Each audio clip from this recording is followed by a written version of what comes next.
You don't need a cinematographer and a multi-million-dollar Hollywood budget to shoot good-looking digital video, but you do need to know some of the fundamentals of filmmaking. Pete Shaner, the co-author of Real World Digital Video, is here with some tips that'll have you shooting like a pro in no time. Welcome to the show, Pete. Hey, nice to be here. Thank you. Thanks for being on. So tell us, what is the thing that most people do wrong when they're starting off shooting the first time, getting into it, fire up, they've got the new camcorder for Christmas or they've had it for a while. Right. What are people doing wrong? Well, one of the first things that they do wrong is that they don't have a plan for what they're going to shoot.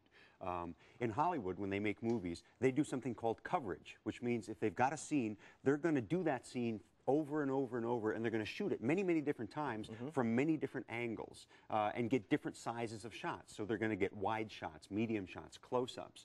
And then when they take all of that material into the editing room, they will put it together so that it looks like it's all happening in real time just once.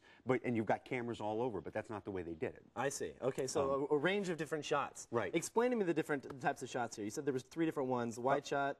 The wide shot, the medium shot, right. The close-up, and then the insert. Now, if you know about these types of shots, when you go out with your camera, even though it's just you at an event that you're not going to get to say cut and have them do it over again from the beginning, what you will do is you'll go out and you'll say, okay, I need to get some wide shots, and a wide shot is going to be a shot that shows the entire location. It shows where the furniture is, where the buildings are, it shows how the people relate to the geography that they're in.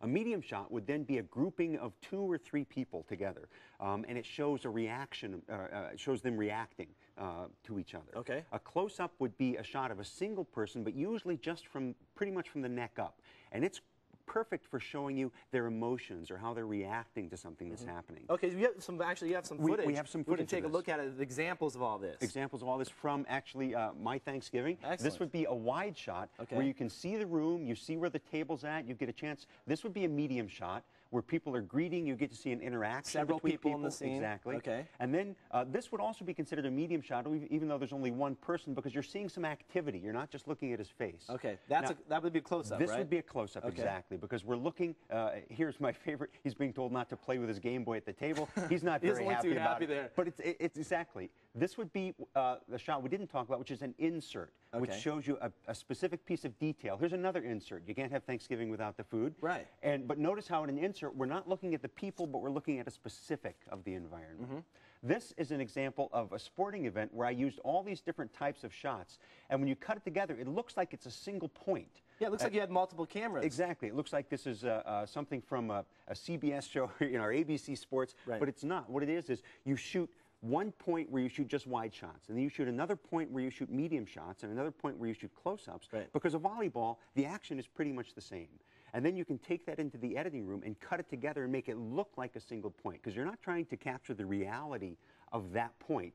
You're just trying to show a game of volleyball. I see. So when you see people sitting down in a volleyball game, they're normally sitting down at the camcorder, sitting still, just going like this. Right. So you're saying move around. I'm saying if you can, move all around, get shots close up, look through the net, look at them from where they're serving, look at them at every place that they could play it from. The same thing, like at the Thanksgiving, try to move around the room. Get people in different locations and different environments. If you can get up on a balcony or up on some stairs and shoot down from above, that's a good way to look at it. If you've got children there, get down to their angle. See, try and look at Thanksgiving the way they see it. But the idea is get as many different vantage points as possible. And then once you have all that, then you can edit together later. Exactly, because what you're going to do is you may be in an event that takes 2 or 3 hours. Your goal is to capture enough different types of shots that you'll cut together a piece that's maybe 5 or 10 minutes long. That will give somebody the flavor of it. I mean, traditionally, that's what's wrong with home videos, is that it's a long string of uninterrupted everything, and there's no focus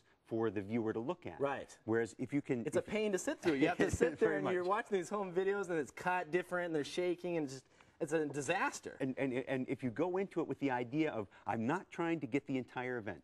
I'm going to capture some shots that then I'll take into an editing program and create a flavor, a taste of what it was like to be there. And then it's a 5-minute, 10-minute piece, and you set somebody down to watch that, and they're happy to watch it.